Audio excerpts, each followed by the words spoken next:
I am a former CNN senior international correspondent. I spent about the last 20 years working mostly in war and conflict zones and areas of instability. I am also the founder of a charity called Inara, and I just spent a month in Gaza. I left about 48 hours ago, and I find this conversation to be especially impactful and timely to a certain degree because Gaza, like many of the other conflicts around the world, most certainly does merit and deserve having its female population not just protected, but also uplifted and empowered. Before we get to our panel discussion, it is my deep honor to invite Mr. Fahd Al-Sulaiti, the Director General of the Qatar Fund for Development, for some opening remarks.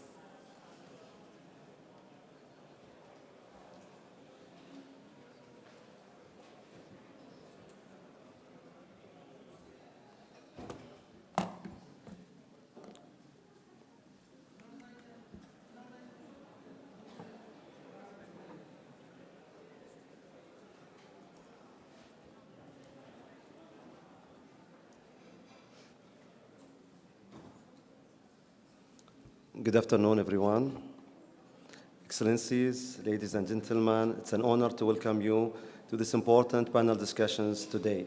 Conveying partnership with International Labour Organization, ILO, OCHA, the State of Qatar Ministry of Foreign Affairs, we are gathering to explore the innovative approaches, as stated today morning in the opening, to empower women in conflict zone, an effort to associate it closely with our shared commitment to sustainable development and human dignity.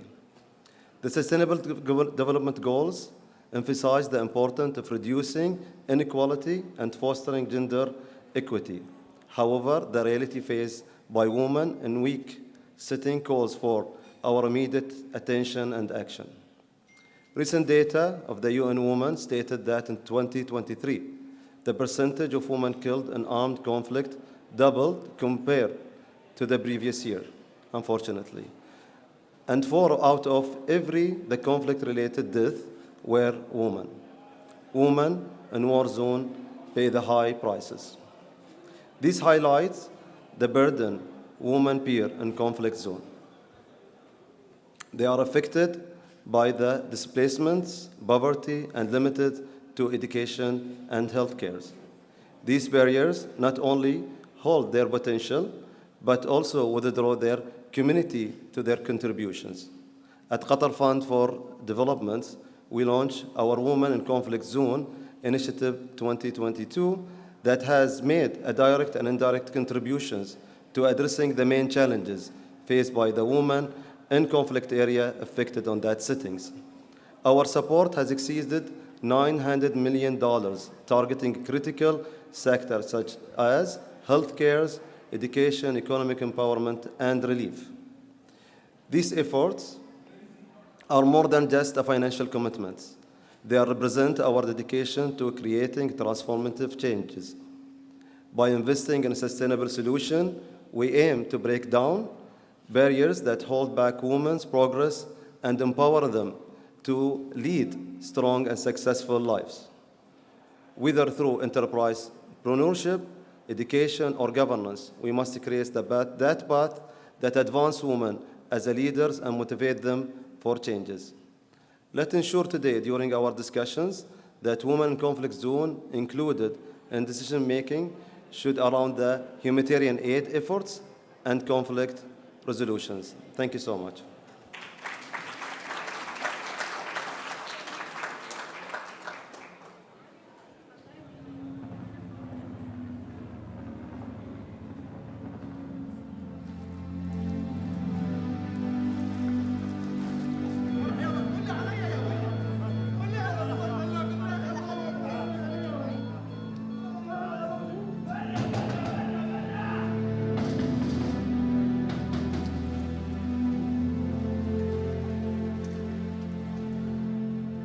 Because of who we are, we get caught up in war in ways you can't imagine. Abuse. Killings. Torture. Abandonment. We even fear getting on meetings. We have no place in the peace process. The same has been true in almost all wars and conflicts in history. They look to us for things we've always done. Care, Domestic responsibilities. Affection. Under stress. Loss. uncertainty, and pain. Do you have any idea what that's like? Didn't think so. Did you know you have a better chance of peace when we're involved? Didn't think so.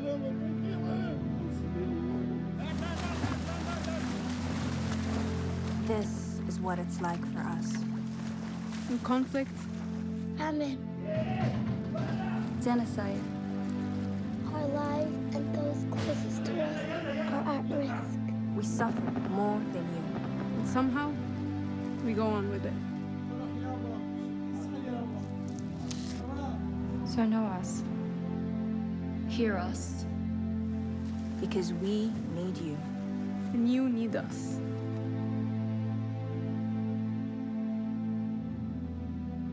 Qatar Fund for Development, alongside its strategic partners, empowers women and girls in times of conflict through humanitarian aid and developmental assistance.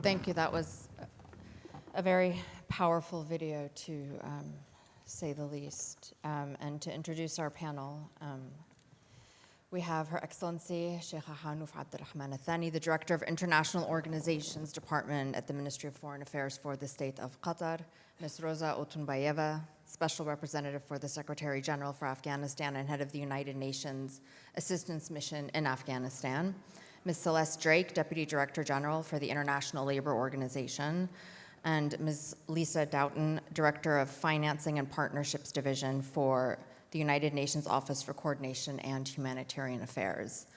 Before I start with my first question, if you would permit me just to share something, because watching that video reminded me over and over again of something that I've constantly witnessed in all of my years covering war and being in war zones, and that is the phenomenal strength that women have. And I'm reminded specifically of a woman who I just met in Gaza, and she came up to me because she knew that my charity worked in mental health.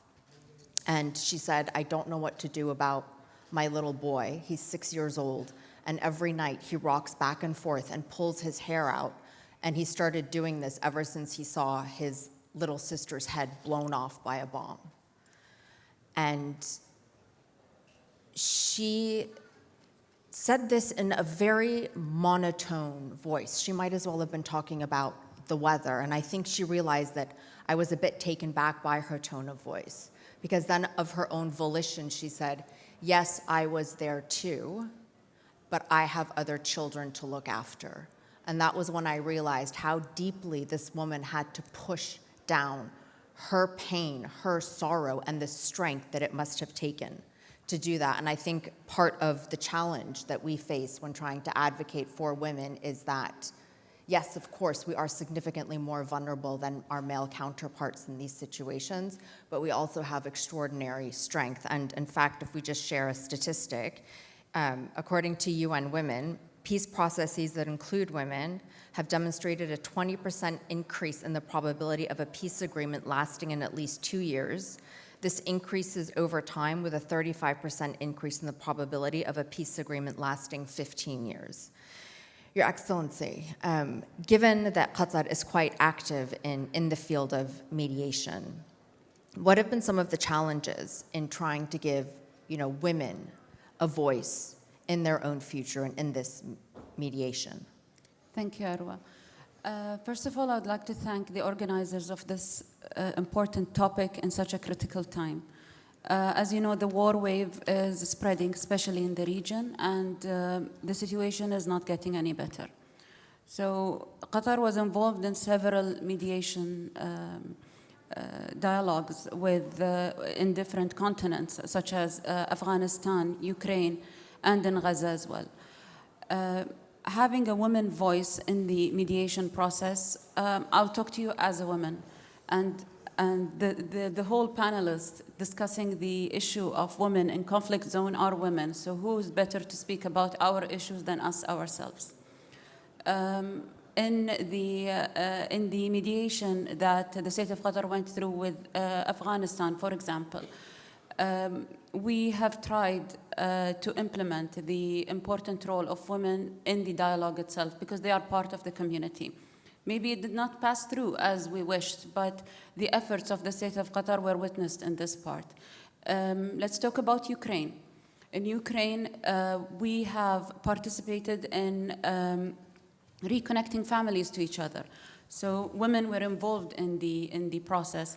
And as a woman, as a director of international organization in the Ministry of Foreign Affairs, we deal daily with international organizations to set up priorities, especially in as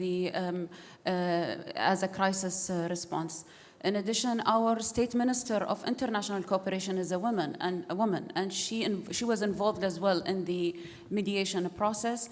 So we would just like to, through the process, we are not trying to impose any values to other states, but we are trying to find the best solution for women, especially in the conflict zones. Thank you. It's extraordinarily difficult. And I think, anyone who's a woman can attest to the fact that we all find it a bit absurd that we're still having to validate ourselves at this stage in human evolution. Rosa, I wanted to ask you about this, because if we're specifically talking about post-conflict, there is no starker and more tragic example right now than that of Afghanistan and the consequences of trading off women's rights. How is the female population there coping right now? What have you been seeing inside Afghanistan in terms of women's efforts to try to reclaim some of the space that they have lost? It's on. Thank you for your question, and I just want to appeal to the audience. When we live in such a tense international environment, Afghanistan is a quiet place, thanks God. No war, no flames, but when we are talking about Afghanistan, today the most acute issue is the rights of women in Afghanistan. Unfortunately, after more than 40 years of war, dividends for peace, women didn't receive at all. So education especially, it is a hot topic, and these days, as you know, ban of Afghan emir on medical education is it's got very, very high outcry. It's really nonsense that in such a poor country with such a sick, let's say, population, women are addicted to 30% of women are addicted to drugs. High mortality of women over the labor, high mortality of babies, and polio is only in 2 countries, including Afghanistan. Emir suddenly here stops education, medical education. It is very, very regrettable. So, and earlier, as you remember, this morality law stopped education of girls beyond grade 6. University is closed for women. Women can't go to bath with children. This is now a very cold time of the year, and so on and so on and so on. So, I mean, this is really something what probably people would ask, why, what is the sense, and so. But women of Afghanistan are resilient, amazingly resilient, very strong. They go through all these wars, and so we are trying to do very unimaginable stuff. First of all, online education goes on.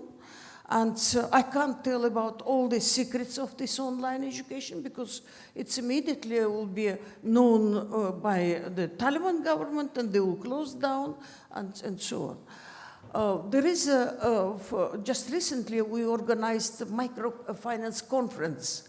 And it means that we would try to give small credits to every poor woman. This microfinancing in all the developing countries, it is a women's bank. And they do realize, and recently when we had this conference, their de facto deputy prime minister on economical affairs, he was sitting alongside with us and blessed this conference because they need for people to meet ends. We give almost, last year, $4 billion humanitarian assistance. This year will end up $3 billion, and it's almost the whole country needs humanitarian needs. So the third I would tell, especially it is very important for donors, it is, there is a center, Avaz, we celebrated other day, more than million calls. It is a toll nationwide. Everyone can give a call and complain or tell what exactly is wrongly done with the distribution of aid. So I think we are trying to use innovation also, and people are very much engaged, interested, but very low literacy among Afghan women. And it is, again, very regrettable, 20%. It is so much should be invested into the education of women. And I must tell you that the Taliban, unfortunately, they don't understand this matter. And they tell us that, look, women are invisible. They are behind the walls, and you can't find them. And so this is something what I would elaborate later. Yeah, and I think we all share a burden of responsibility for the fate of what happened to Afghan women. But obviously, you know, there's so many examples of the specific vulnerabilities that women face across the world, especially in, you know, conflicted regions of instability. I mean, Lisa, sometimes it gets lost in the rhetoric. People don't understand what it really means when we say women and girls are vulnerable. What does it mean? What does it look like on the ground? Yeah, thank you very much. I first wanted to mention something that the SRSG said about the humanitarian needs. Being 4 billion last year and this year being 3 billion. It's not necessarily that needs are going down, it's that the ability to address those needs and the funding environment is so constricted these days, it makes it difficult, and especially the needs of women and girls are always underfunded. And maybe just to go specifically to your question and a couple of other statistics there, in addition to what our opening speaker had mentioned about 50% of the deaths in conflict, there's been an increase by 50% of the death of women in conflict. There's also 25% increase in killing and maiming of children. There's also the attacks on schools and hospitals have gone up, and this of course affects children and women, both girls and boys, but also girls. In Nigeria, 4 times the amount of abductions have happened as well. But in terms of what does it mean? I mean, you gave a very stark example of Gaza. That's a very clear example of it. But also if you think about you're living in a refugee camp as a female and you have to go to the toilet. It's very dangerous to go to the toilet in a dark area. You don't know who's lurking behind, who's in the corners. Gender-based violence is unfortunately rife in many of these locations where women and girls are gathered together in IDP centers or in refugee centers, so that's one place as well. Likewise, women are often the ones that are going out into the bush to get firewood for cooking. They're going to cook the meals for their families, but they have to go out and away from the camp to get the firewood. So being able to bring that type of source closer in is already a protection matter to make sure that women don't have to go out there. Women often manage the food supply. And I think a very difficult fact is that women in food insecure situations eat the least and last. because they're managing everybody else's food intake. So I think these are some of the examples here, but there's so many more, which I think we can talk about in a bit. Thank you. Yeah, and Celeste, what is an organization like the ILO, able to do about this? Like, what sorts of efforts are there to sort of pre-strengthen female populations in conflict-prone areas? So that's a great question, and as we've heard from all of the speakers, it's not a question of women being strong. Women are strong.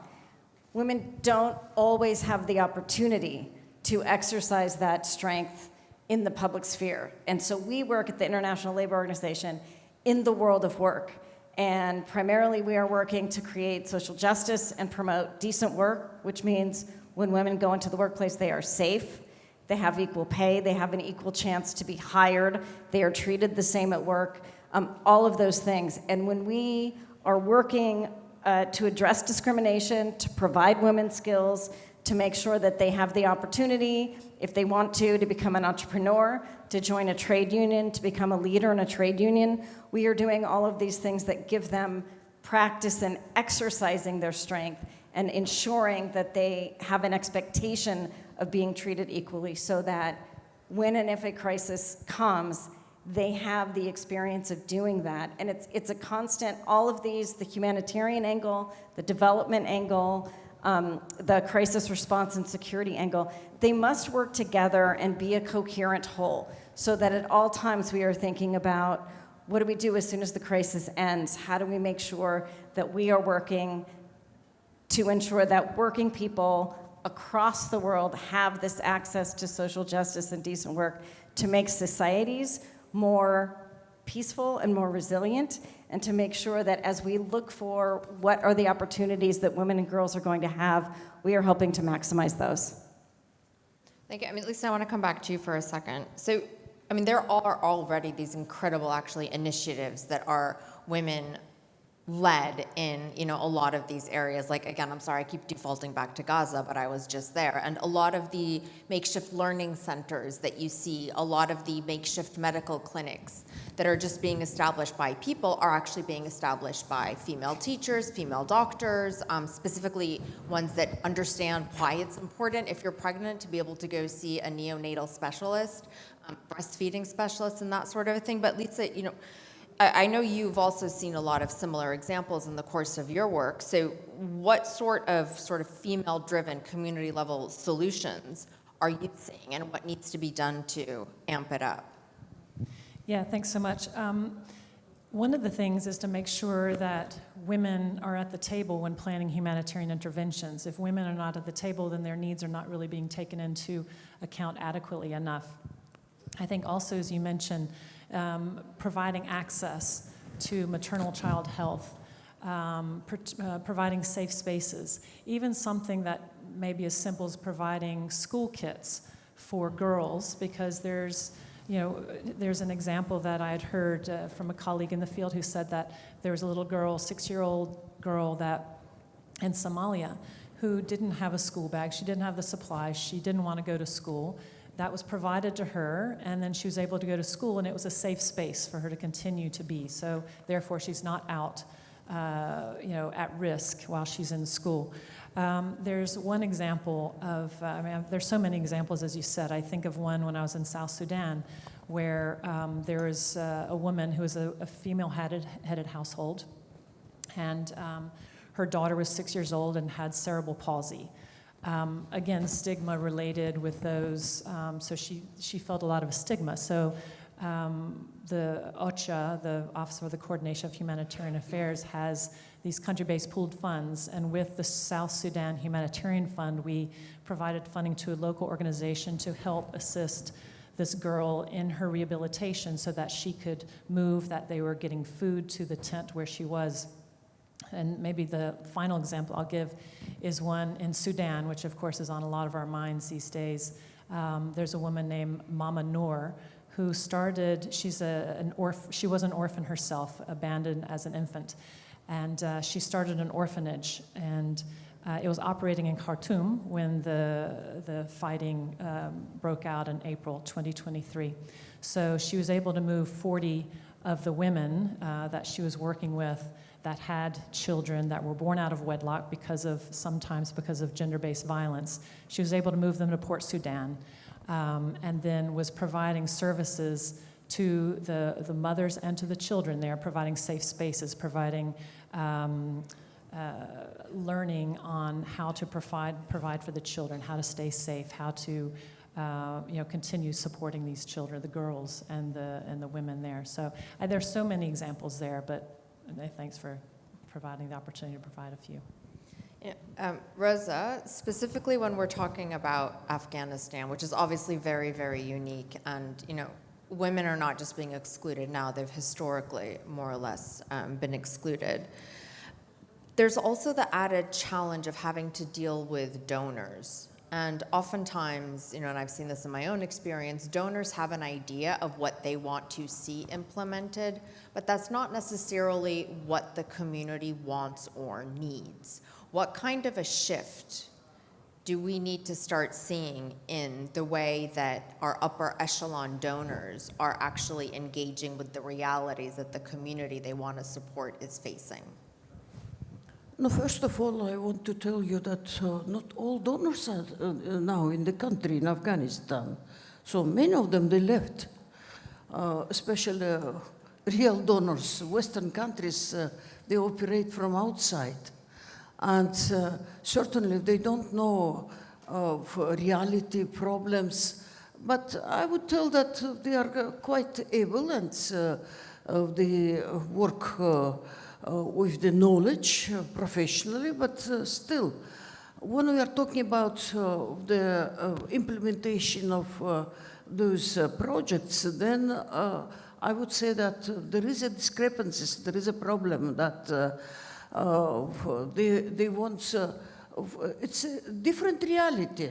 Please don't forget that Taliban, they live in 1,400, etc., by Hijra calendar. So, and it is quite a big difference. Look at these decisions in reality. At the same time, the donors' perception is that they should do exactly as today in the world.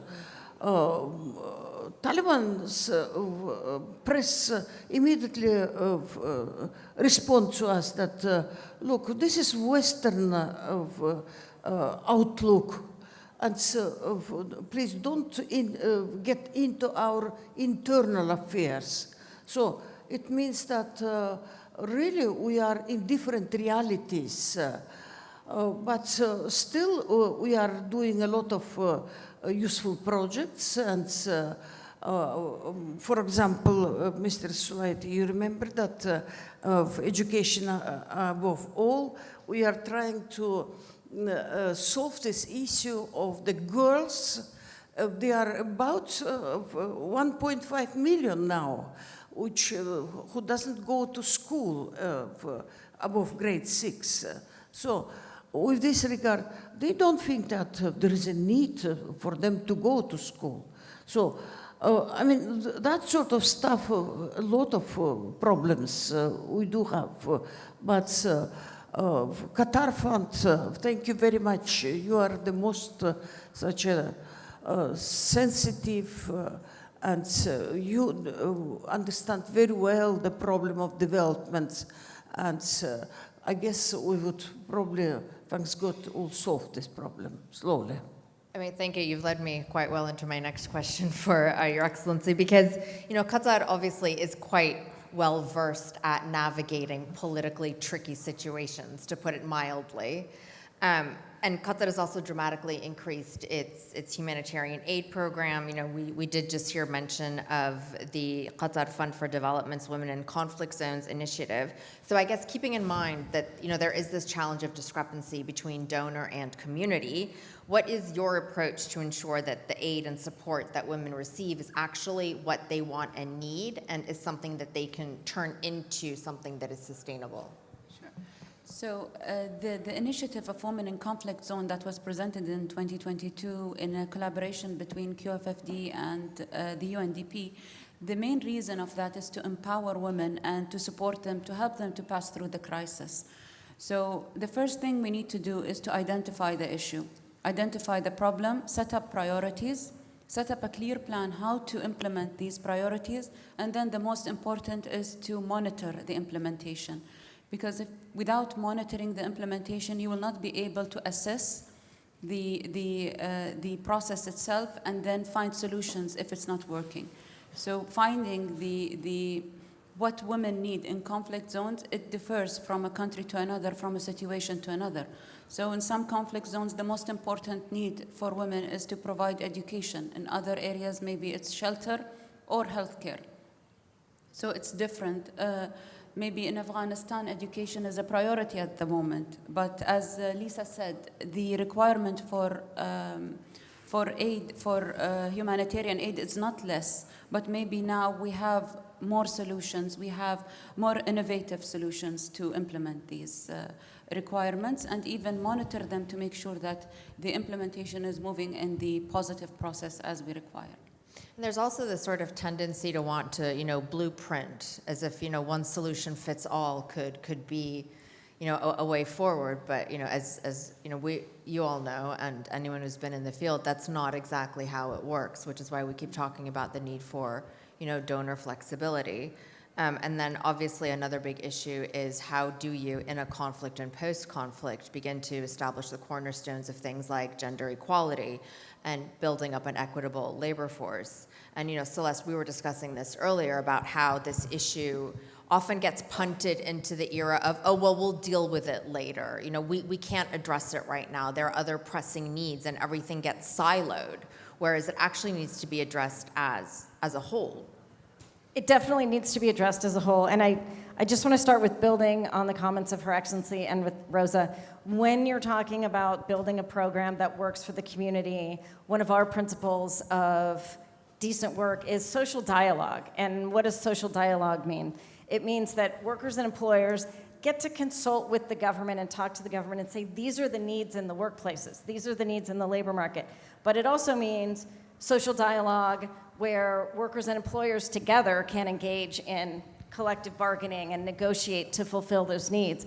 And so one of the things that we insist upon when we're doing crisis and post-crisis work is that you build decent work into all of these programs. One thing we do know is it's really hard if you have created jobs but don't have the policies and the practices and the laws in place to make sure that there is equality, that there's freedom from forced labor, that there is the right to join a union and engage in collective bargaining. It's hard to go change those norms afterwards. So we have specific programs that address these kinds of things from the beginning. Right now, we are working with Palestinian trade unions to give women members negotiating skills, particularly so that they can advocate for gender equality, and then they continue to do this as Gaza moves into a post-crisis situation. We also have a program, for instance, with the Lebanon Association of Industrialists to take their women members who are in sort of middle management and leadership and train them in communication and negotiation and conflict management skills. And they can use these to address the needs that are happening right now and will continue to happen in Lebanon. So it's all of these things where the humanitarian, the security, and the development institutions need to work together from the beginning and not say, well, it's okay, we can do jobs now and protections later. Do them all together. That will give you a more resilient rebuilding economy. It will create more jobs and more multiplier effect, so that as people do better, as women do better, as they are included, you have a stronger recovery and therefore maybe less likely to have a repeat of another conflict. What we're trying to do is really build resilience through peace, and that is built on a base of social inclusion and social justice. Thank you. Thank you. Very good point. We have about 10 minutes left, so I wanted to see, we do have time for a couple of questions from the audience. I don't know if there's a mic that goes around. There's one that's coming.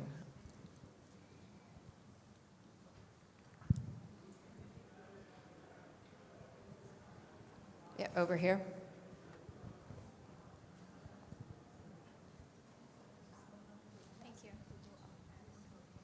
Hello, everyone. First off, thank you all to the panelists. Thank you for coming and taking this trip to just sit down and talk about this incredibly important topic. My name is Lina Darwish. I'm a graduate from Georgetown University in Qatar, and I just wanted to ask this very important question. So, what are the biggest challenges you all face when you are working in an international system that is not built to take care of women, nor is it built to take care of different groups intrinsically? What do you personally face the most, especially in times of conflict? Thank you all very much. Do you want to take? Go ahead. So I'm working 2 years, and as soon as I arrived, this issue of girls and education of girls was on agenda. So I'm just fixed on this issue today, and no progress, unfortunately, because ideological government, which doesn't care, doesn't change for millimeter on this issue. And there is no perspective so far. And the government, Taliban government, which is not transparent, not predictable so far, and this is probably the most difficult. Otherwise, when everyone is talking about the situation of women in Afghanistan, which is really uncomparable with many, many Islamic countries' situation on women, still the picture is not completely black. There are a lot of gray spots, and there is a movement, there is a development goes around. I would not tell that nothing can be changed there. No, we can. We are changing the situation slowly, and it needs time. And many things, for example, European standard things which they want to apply to Afghanistan, it is impossible. Again, calendar is different, approach is different, culture, religion, everything plays a role. So with this regard, we keep telling that we should have a strategic patience, not just the patience, but even strategic. So that sounds reasonable. Lisa, did you want to add something to that? Yeah, I did. I think one of the main things is, I had mentioned earlier, but voice and agency. I think providing, not even providing, because women have their voice, but allowing them to exercise the agency that they have to determine for themselves what their needs are, to be heard about that. And I mentioned earlier about having a seat at the table when humanitarian plans are being made, to make sure that the differentiated needs, what is very, between sex and age disaggregated needs of the girls, of the women, that's one. But I think I wouldn't be doing a service to my job as a director of funding and partnerships or financing and partnerships if I didn't say it's also funding women-led and women's rights organizations. There's such a small amount of funding that goes to these organizations, and again, trying to address these differentiated needs is something that's so important to make sure that women and girls are able to thrive, able to provide for their families and to thrive, really. I'll just say something very, very briefly. I'll actually leave you with two positive things. I do think, you've hit the nail on the head, is that some of these institutions were built before the idea that gender responsiveness and equality of men and women would be at the center.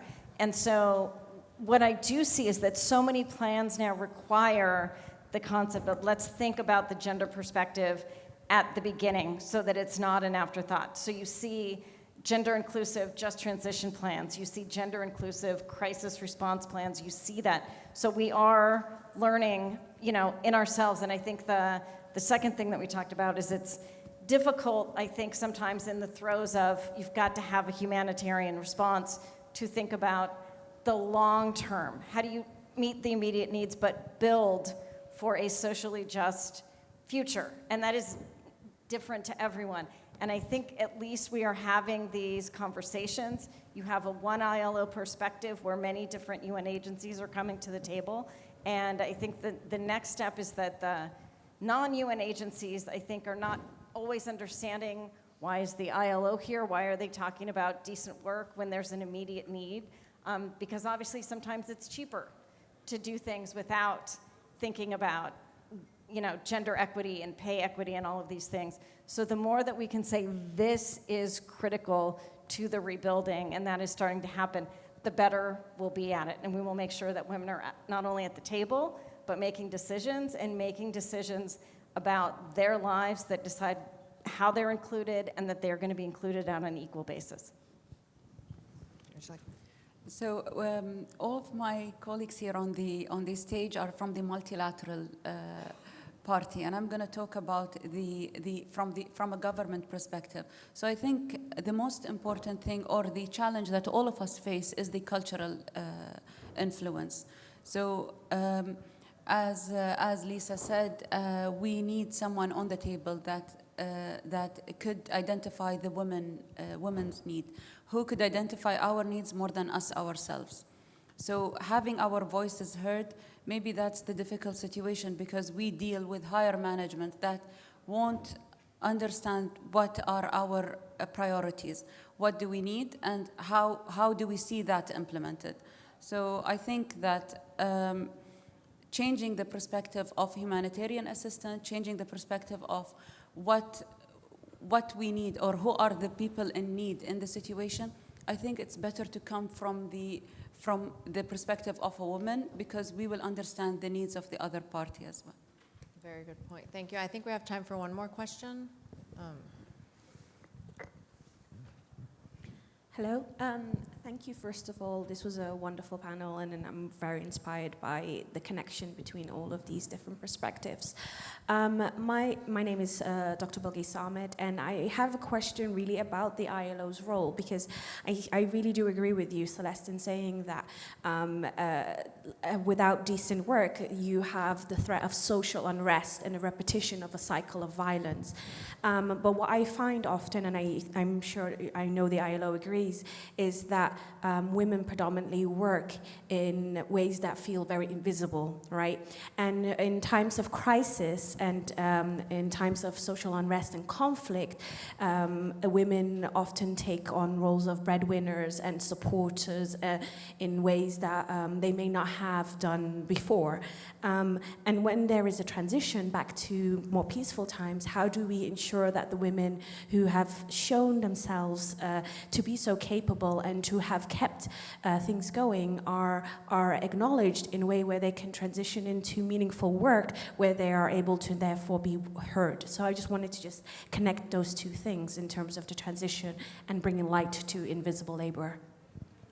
Thank you for that comment. I think it's so important, and I think one of the things that we can do there, that the ILO is doing, is we are looking at the care sector, right? And care spans across from healthcare and education to all kinds of domestic work at home. And when there is a crisis and women who may have been out in the public are, back home and doing the cooking and gathering the firewood and getting the water. And how do they do this? Well, we can talk about that care work is work, and people who do it in a paid way should have decent work and fair pay and safe working conditions and all of the things that apply to all work. But even people who do it unpaid at home, how do we think about having just conditions for these women? How are they included in social protection so they too will have protections when they get older and need an old age pension, when they're ill and they need some kind of disability? So if we can think about doing this in a non-crisis situation, some of these will stick as protections during the crisis situations. Thank you, and thank you all for joining us. We're almost out of time, so I just wanted to ask each of you, for when someone says to you, if we do not start doing better by our female population, what does the world look like? Like, what is actually at stake? What is your one-sentence response to that? And I'll start in that direction, putting you, Lisa, on the spot. I actually wouldn't give a sentence. I would just say humanity. I mean, without women, there is no humanity. I think the next generation is what's at stake, and are we going to protect our girls and allow them to live full lives when they grow up? And if we don't get this wrong, they won't be able to. I wish that in Afghanistan, they would understand at last that without women, there is no country. I think it's sustainability, to keep on things going on and proceeding for the longest time. Thank you all. Thank you all for the work that you're doing, for such a meaningful discussion. Thank you all for listening. Really appreciate it. And of course, thank you to the Doha Forum.